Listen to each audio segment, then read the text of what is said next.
All right, good morning, everyone. Welcome back to VC Ag today, this Thursday morning, February 11th, 2020. Hope everyone's doing well. Rainy day, so as Laura says, great day for a webinar and great day to discuss some early spring small grain management. So pleased to be joined this morning again by Dr. Wade Thomason, our extension grain specialist. So thank you, Wade, for joining us. I know here in Eastern Virginia, we've been soggy and wet through most of the winter, so folks are concerned about small grain fertility and early season management, being able to get on the field. So hopefully you can help provide some recommendations and comments on that this morning, as well as updates of what you've seen from across the state this winter. So just a few housekeeping comments as always before we get started. If you could please remain muted throughout Wade's comments and presentation this morning.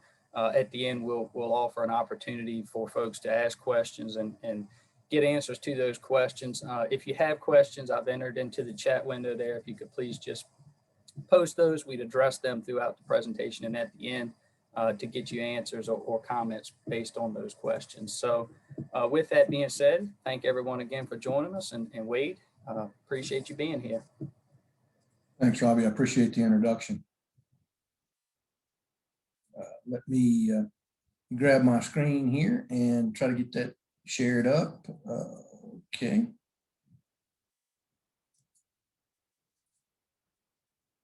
Okay, so that coming through okay? Yes, sir, Wade, we can see it. Okay, good. So just as a commentary, the small grain crop that I've seen across the state is all across the board. There's some stuff that was planted early before we really got wet that is, pretty far along, pretty mature. Then there's, another crop that I think was planted in December probably, and, just has a single leaf on it. So the management this year is going to be a very site specific, going to need to be very site specific to address those challenges. So what I wanted to talk about today is really addressing that, but I wanted to kind of set the scenario up for exactly where we are and what the situation is. So for winter small grains, we really have two major pathways for nitrogen losses. And for those of you, I think everybody will understand, nitrogen is highly dynamic, and the majority of it is held in unavailable organic fractions, except for the fertilizer piece. And then it's released into the system as it's removed. So there's a trade-off. There's a balance between what's in one pool versus what's in the plant available pool. Once it gets into that plant available pool, though, it's subject to potential losses. And so the first of those that's really of concern for us in the wintertime in small grains is denitrification. And that's shown by the graphic there on the top right, where we go from ammonium form over to nitrate, and then we actually lose nitrogen as N2 gas, nitrogen gas.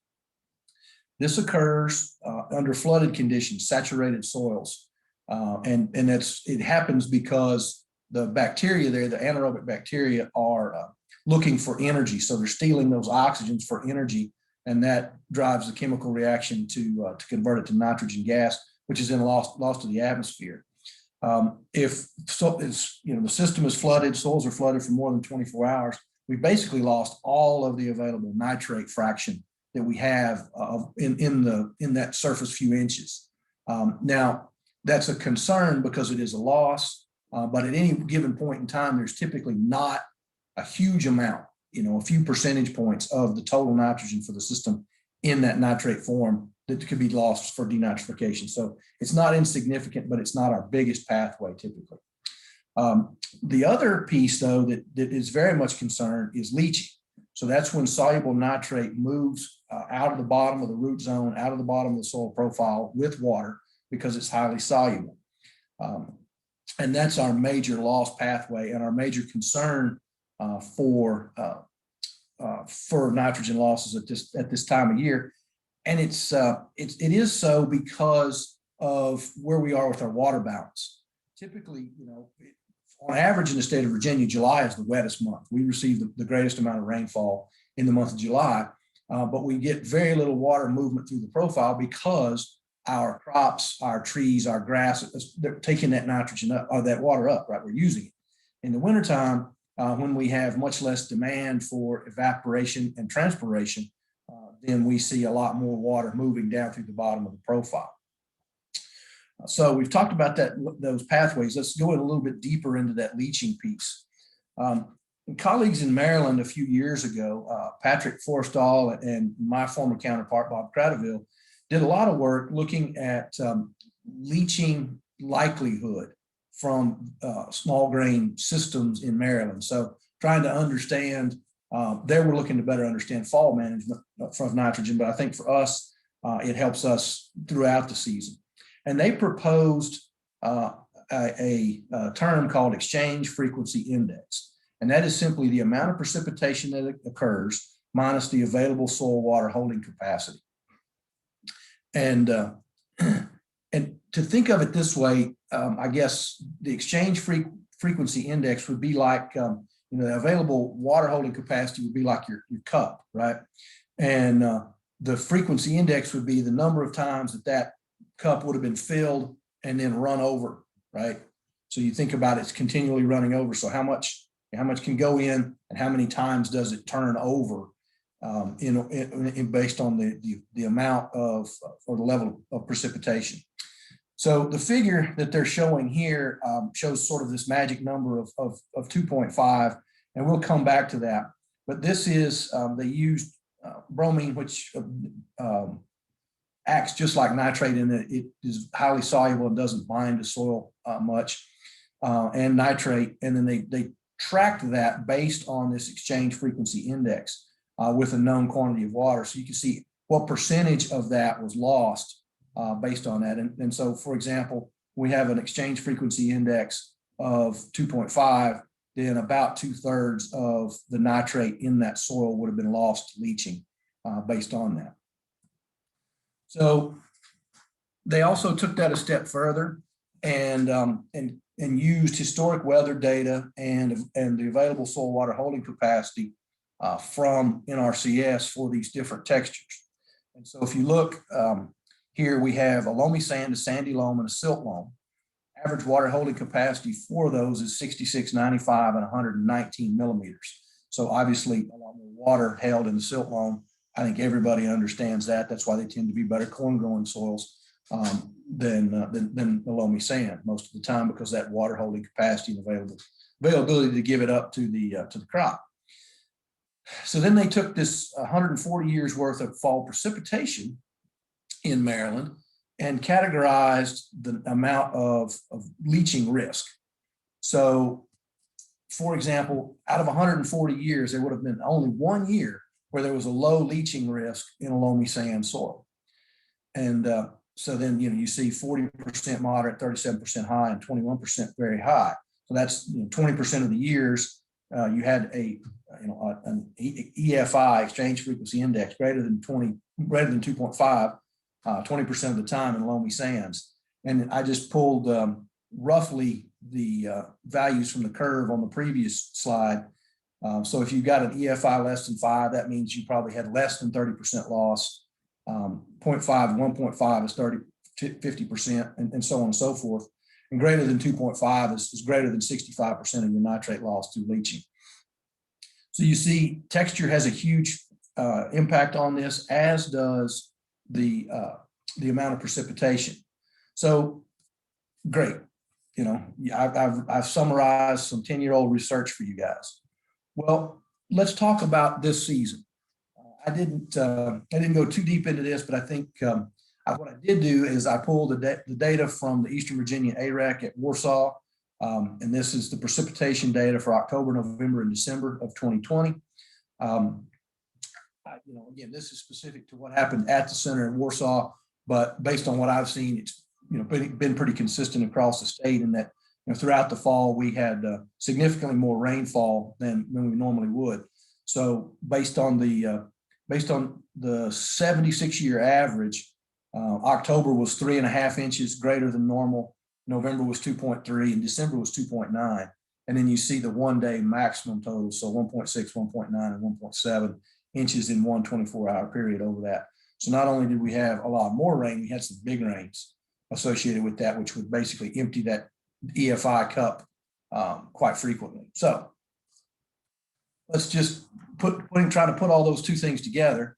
Here's our soil textures there, loamy sand, sandy loam, silt loam. Here's the book value water holding capacity. And these are the calculated EFI for 20 and 21 for fall of 2020. It's mislabeled. So what you see there is that a loamy sand, our EFI for this fall, 2020 would have been 7.2, sandy loam 5, and silt loam 4.0. I put those stars on there to show you where we are, where that puts you on that curve, and to tell you that even our silt loam soils have probably lost more than 80% of all the nitrogen that would have been in that system and available. And of course, it just goes up from there for our coarser texture soils. So, I think if we didn't already know it, I think this, serves to tell us that we had a very high potential for leaching so far. And that probably means there's very little left in that soil system at this time to help feed our small grain crop. So, it's back to talking about where we are in terms of our management systems. We would typically say that we'd want to go out and take these tiller counts at growth stage 25 or spring green up, and we would base our nitrogen application based on tiller density. And that, the big piece there is that if you have less than 50 tillers per square foot, we need to do something right now. If we have 100 tillers per foot and the crop looks okay, then we would normally say, no nitrogen now. I think that's not good advice this year because we have no residual left over in the soil system. So I think, an early application is based on tiller counts as much as we can is going to be our best strategy this year in order to try to not starve that plant and maintain, and build yield potential. I would say that, early February is too early to put on more than about 40 or 50 pounds though. So I think, and that's just based on how much the crop can take up in the next month or so. The growth is just not rapid enough for us to be able to utilize that. So it doesn't make sense to do any more than that. I know there's a top line of 60, but this early in the season, I would make that top line 50. And I would say that even those fields that are pretty lush are probably going to need some in an early application this year anyway. Now, some I think depends on professional judgment there. If you look at this, I normally we'd say less than 50, you got, you put 50 or 60 pounds on it right now. 100, you don't need anything. In between that, you kind of follow the chart and that sort of thing. And I guess I'd suggest the same thing is that you could use a version of this chart with just some modifications on the end for the high numbers and probably do a pretty good job of understanding where we are management-wise right now. For those of you that haven't done it, it's a relatively simple task. Cut a 3-foot dowel rod or a piece of PVC pipe or grab a yardstick, lay the dowel next to, down next to the row and count all the tillers with 3 or more leaves in that 3 feet. Write it down and do this at 5 or 6 locations around the field. And then you average them for the field, and then you calculate tiller count divided by row width in inches. And that'll give you tillers per square foot. It's not a lot of fun to do. It takes a little bit of time. Nobody likes crawling around on their hands and knees counting plants in February, but this year I think it's going to be worthwhile. I also wanted to point out something that we also need to think about as we plan for this early application. I said there's a lot of variability among fields, but there's also a lot of variability within fields in terms of how much growth we have or don't have. And some work that we did 20 years ago now, looking at the spatial variability in tiller density. So this is 3 different locations over 2 years at Painter and Suffolk. So we have an average there, but then, so the average recommendation would have been about 20 pounds at Painter the first time, 30 at Suffolk, and then 20.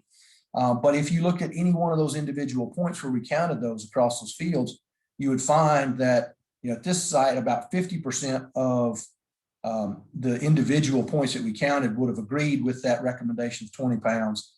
About 20% would have under recommended and about 30% over, and so on and so forth. my point here is that in these fields that have a high amount of variability, that average, we need to be very careful about using an average. We may need to think about some spatial variability in those tiller counts, or we may need to do quite a few more than 4 or 5 counts in a field. And so this is an example of a field that I looked at here in Blacksburg a few years ago. And this was the spatial variability of that tiller density as we went across that field. And so if you have the ability to make application maps and that sort of thing, and we can do this based on tiller density. And I'm sure there are some fields that would benefit from this year because of the greater spatial variation I think we're going to see based on growth, based on how much water has stood in places, and then how much available fertilizer we've had there. So that's a thought for how to manage this in the early season, that we may want to be very cautious about the level of within field variability as we put these recommendations together. And then of course, we're going to deal with this at growth stage 30, which is jointing. Graphic of that is here. So you split that biggest stem on the biggest plant you can find, look for that hollow area beneath where the head is emerging. And that's technically moving from growth stage 30 to growth stage 31. So that's the time when we would want to make that a second nitrogen application. But it's also the time when our tissue tests are correlated with nitrogen need. So if we take a test that's much earlier in the season, this chart doesn't really apply. And if we take it much later than growth stage 30, this chart doesn't apply. But if we get it very close to that, and we get those tissue samples cut and sent to the lab, and you would do it a very similar way. You'd go to multiple places in the field, you'd cut all the above ground matter, try to shake all the soil off of it, and then send it off to your favorite lab. And then it comes back, and then your tissue concentration that can be directly related to the remaining nitrogen, season-long nitrogen need. And I tell people, I know that this is time-consuming, costly. There's a lag.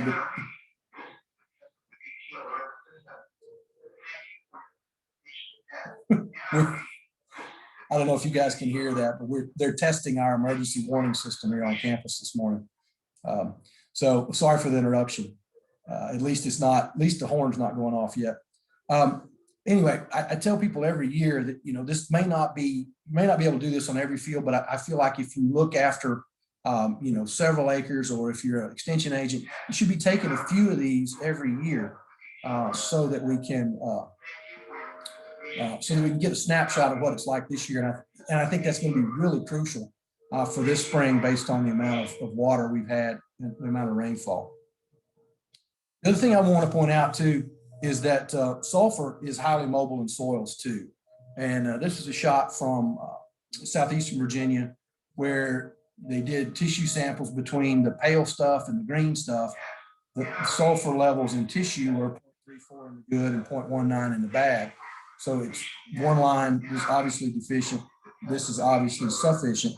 This is actually previous year's corn rows where starter fertilizer was run there beside the corn row, which delivers the pattern. The difference in this field, though, as you look at it, it's a loamy sand, typical there in Southeast Virginia. And you see that the soil sulfur levels are very low, low, until you get to 24 inches. And then there's a difference. So what's showing up here is that, eventually these roots will most likely get to that sulfur in the clay layer much below. But this is very much responding to our conditions there in the surface. And so my message with this is don't get caught not thinking about sulfur this spring. It's going to be an important part of it. We don't necessarily have a critical sulfur level like we do for nitrogen, but I would suggest that most of our amino acids that contain nitrogen and sulfur contain them in about an 8-to-1 ratio within that crop. So there's 8 part nitrogen, 1 part sulfur, and so we need our fertilizer materials to match that. 8-to-1, 10-to-1. And I strongly suggest that, the fertilizer that's going out this spring contain both sulfur and nitrogen as much as possible. because if we've leached all that nitrogen, we've also leached a lot of sulfur. I just want to, I wanted to follow up on this because the next big thing that I want to talk about is being ready for dealing with Fusarium head blight or head scab. That's probably the biggest reason, our biggest challenge for us in producing milling quality wheat year in and year out is producing those numbers with low enough non-toxin levels to be useful.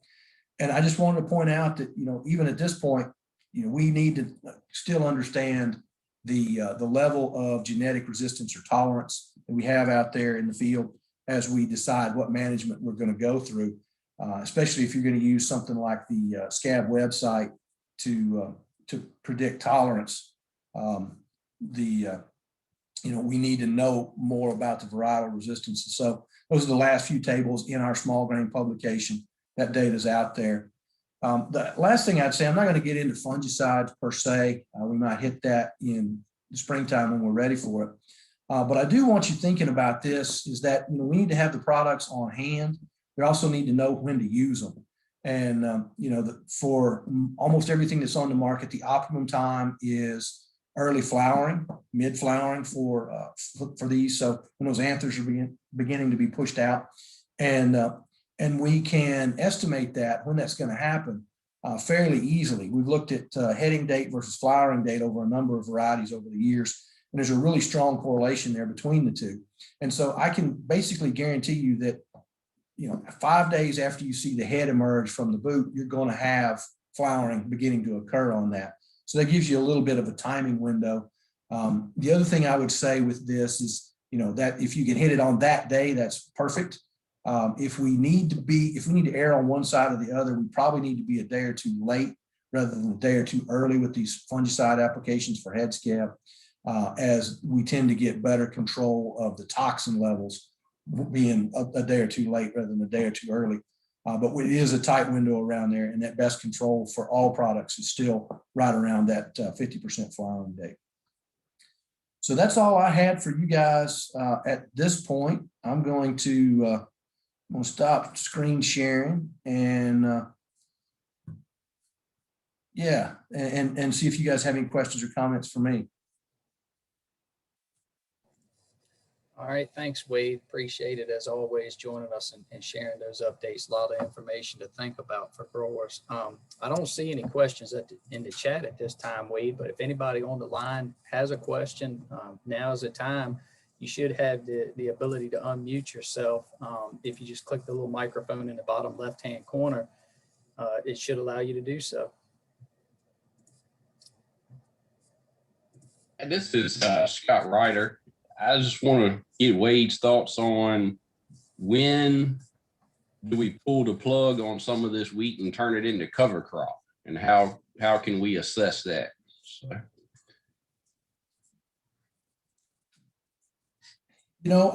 My answer is I think it's a little too early right now. But the 1st of March, though, would probably be the time to go out there and really do some quantitative measures. We're going to need 70 to 80 heads per square foot of the potential to do that in order to make good yields. And if we're not going to get anywhere close to that, if you're looking at March 1 and you still only got the potential for 40 tillers out there, that's probably a recipe for a 40 bushel yield. So I would give it another few weeks, but I would I'd definitely try to get quantitative about what's there and what's not there by early March.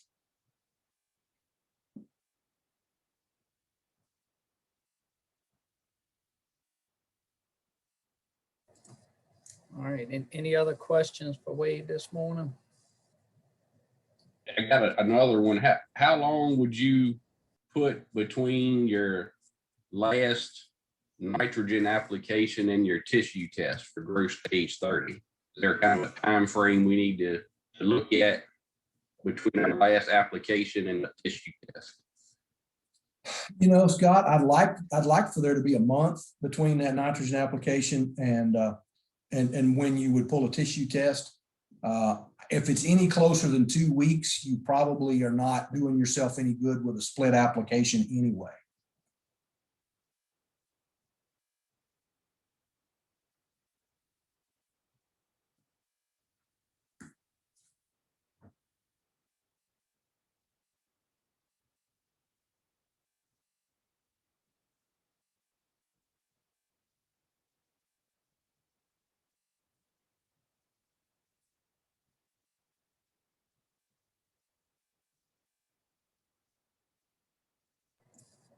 right, I don't see anything still in the chat, Wade. So if any other questions or comments for Wade before we finish up this morning?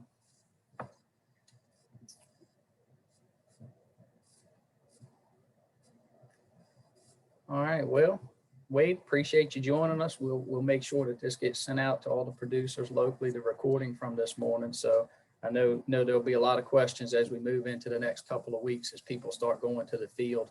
Hopefully the weather will cooperate and allow for some of this fertility application. But appreciate you being with us this morning as always and sharing those comments and data. Thank you everyone else for being with us. If you have an opportunity, please take a few moments and fill out the evaluation for the program.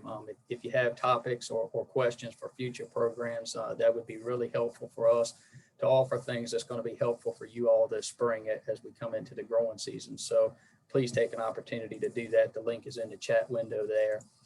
As always, just like to thank all the agents that help making the effort possible. Stephanie Romelchek, Laura Maxine, Trent Jones, and Mike Broadus. And again, thank you to today's speaker, Wade Thomason. Appreciate you joining us this morning.